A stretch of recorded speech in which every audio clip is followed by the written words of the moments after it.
Thank you very much. So, as I introduce Hiroshi-san, so I was going through his career profile yesterday while I was preparing for the session. And if I have to describe his career in one word, I will use the word versatile and the kind of role he has played throughout his career. So, he started his career with an auto manufacturing company in Japan. Then he switched his career to some of the illustrious consulting firms like BCG and Roland Berger. And I think then he found his calling in the digital natives and the tech industry, playing pivotal roles in the delivery and mobility tech platform that is Grab. And over the last few years, he has been leading Zoomcars, another digital native based in India.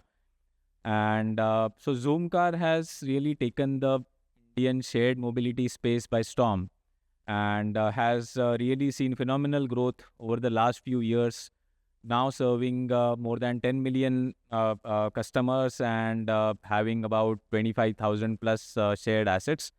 But let me not dilute your experience and let me use this opportunity of having Hiroshi-san with us and let the man in charge speak about the venture himself. Over to you. Yeah, thank you so much for the introduction. Hi, everyone. My name is Hiroshi, Chief Executive Officer of Zoomcar. Let me first spend 2 minutes by introducing Zoomcar's business model.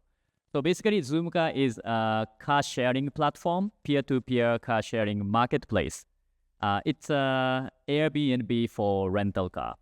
If you have a car and the car is not fully utilized for your private purpose, you can put your car in Zoomcar's platform, and then someone will come to your car and pick it up, and the money is coming to your bank account.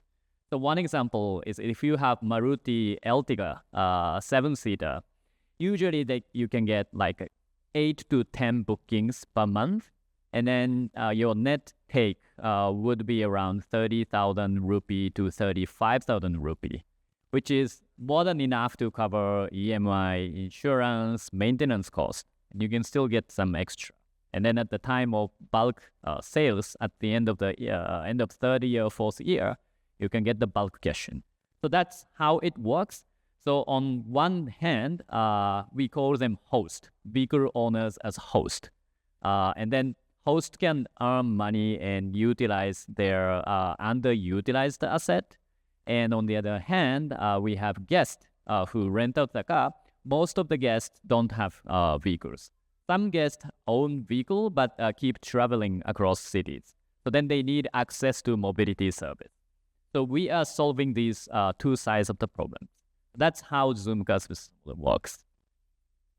Thanks, Hiroshi-san. I think that was a good insight into the organization. Of course, I think many of us are already customers.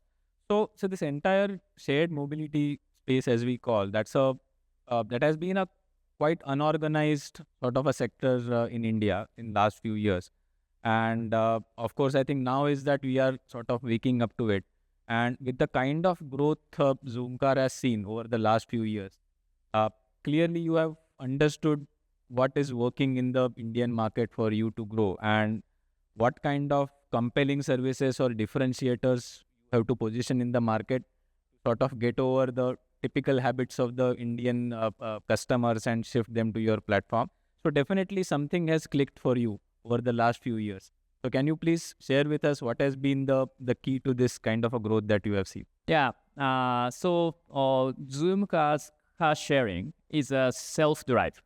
So you rent out the car and then you drive. So that's, I call it self-drive. We call it self-drive. And self-drive is a counter concept of chauffeur-driven cab service. And then if you want to rent out a chauffeur-driven cab service, it's a highly structured pricing, structured booking mechanism. You need to choose outstation in city or airport transport, and you need to define what time you want the drivers to come to pick you up and where you go. That needs to be well defined. Versus self-drive, you can be flexible, and you have the privacy. You don't need to spend 2 days, 3 days with unknown chauffeur with your friend. And then you can be flexible. You may want to pick up at 10 a.m. or 11 a.m. You want to return at 10 p.m. or can be like 8 p.m. So the as a counter concept of chauffeur-driven cab service, self-drive is basically a freedom and privacy. And that is leading to the personalization. Because if you book a chauffeur-driven car, you don't know you book SUV, but you don't know what kind of SUV is coming to you until like 2 hours before the booking time. But self-drive, we show a complete list of available vehicle with ratings and reviews, and the price is also unique. Mileage is unique, quality is totally unique, and location is unique. The car can be sitting next to your house or maybe 5 kilometers away. So we show the list, and therefore the personalization matters. So basically, our concept is coming from the counter concept of well-defined chauffeur-driven cab service, and customers don't know what kind of car is coming just before the booking, versus ours are freedom and privacy and convenience of choosing by yourself with the transparent information. So that's the key factor of success. So if I have a key takeaway from what you said, so then definitely I think innovation driven by technology is really what is driving your growth engine, right? And that is, of course, the differentiator you have over an unorganized kind of industry. So I think you touched upon personalization, and I believe that has a very big role to play in the customer's acceptance towards Zoomcar. So from personalization perspective, where I think now I think many other platforms and the global players who are operating in India, they have really spoiled the Indian customers for choice, right? And then obviously the expectations of customers from personalization, or what we call as hyper personalization, really it has reached that levels. So what have you been doing, or how are you managing this phenomenal growth in the customer's expectation, or increment in the customer's expectation from your platform? Yeah, we define personalization. We think personalization is not a one-time project. It is a journey. For example, when we started this marketplace business, we thought customers want the car which is nearby your location. So then, let's say we have 1,000 cars in Bangalore. We show a list of 1,000 cars with unique images and the description of host, etc. And we sort it by distance from your location. But then after that, we started getting a feedback from customers that, yes, distance is important, but to me, quality matters. So then we started putting the ratings, and then we sorted by distance and then ratings. And then we started hearing the feedback that, yes, but I love high rating cars, 4.9. But if I have a choice, 4.9 star for 10 trips versus 4.7 ratings for 100 trips, I would still go with 4.7 and 100. Okay, so then we incorporated that point. And then we started hearing that, yeah, but I only use for 6 hours. So then rating is important, quality is important, but I want cheaper cars. So then the personalization journey started. So we start understanding customers' behavior on the platform. And then if we identify the person prefers price over quality, so we show in that order. So that's the personalization we have.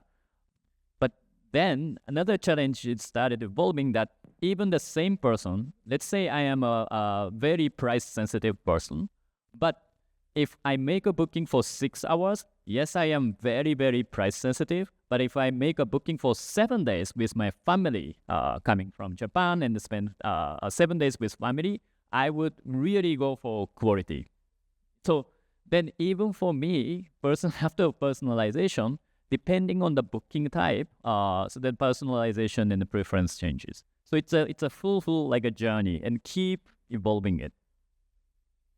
So I think talking about personalization, so while a big contradiction or kind of a catch-22 situation is, as a customer, while I am increasingly expecting more and more personalization from the tech platforms, on other hand, from data privacy point of view, I have become very fiercely protective about my data, and I'm expecting to get a very tailor-made experience, while maybe not open to share my data. And especially I think I have been a car customer myself, so I think apart from quality comfort, I think even in a car driving kind of a situation, the safety and security become important aspects, right?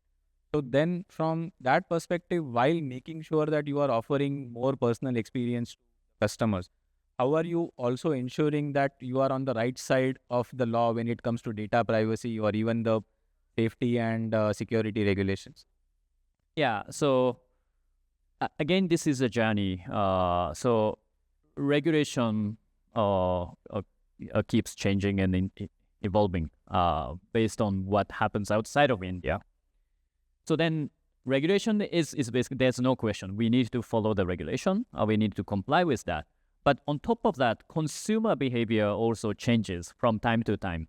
For example, today, Indian customers may not be so sensitive on face recognition, but if one big massive incident happens, they must be starting thinking that, oh, face recognition is actually very scary. I don't want to be it's taken. Yes, you can take it, but please don't store my face information. So that consumer behavior may be evolving on top of the regulation. So that one is we can't control the situation.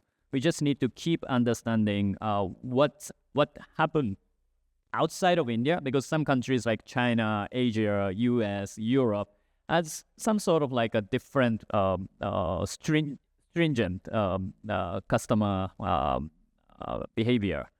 So we keep understanding the trends outside and then assess where we go and when.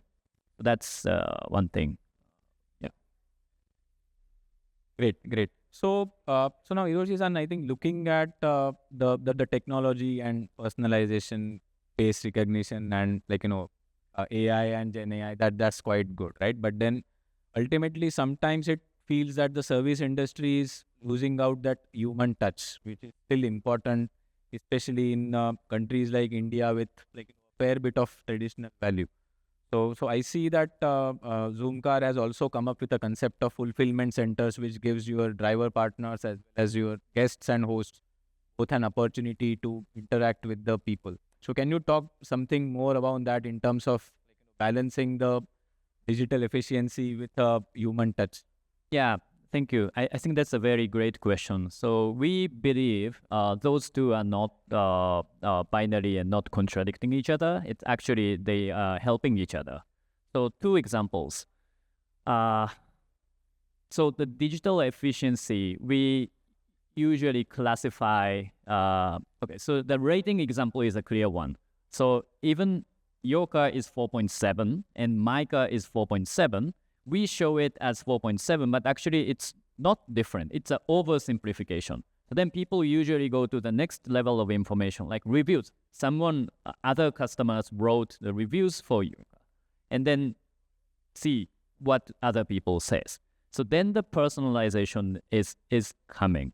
And then as we drive this business for more than like 2 years, what's happened is we have so many reviews, and then but we are not able to force customers to read everything. So then we need to show the relevancy based on customers' preference. Then the personalization comes. So this is where like a human touch by a review by each customer and the digital personalization is coming together. Another example is call center. We were having brainstorming with Google's AI team that like today, call center, like human talks. And after the call is over, they summarize and write a ticket and then assign it. But in the world of AI, the bot and human can be like technically like sitting each other, and human is speaking as human. But if bot understands the context, bot suggest something to the human agent, so that human agent can be more efficient. And then while human speaks to customers as a call center, the bot is summarizing in ticket. So right after the call is over, ticket is already created. So in this way, human touch and AI or digital efficiency will coexist and support each other. That was a key point that you came up with, because the digital innovation and the human efficiency, or basically the human part of the customer service, they don't really need to exist independently or sort of compete with each other. You have to find a way to make sure that both are supplementing each other and then basically resulting into a better experience for the customers. So thanks very much for your contribution, and it was great interacting. Thank you so much. Really enjoyed the discussion. Thank you.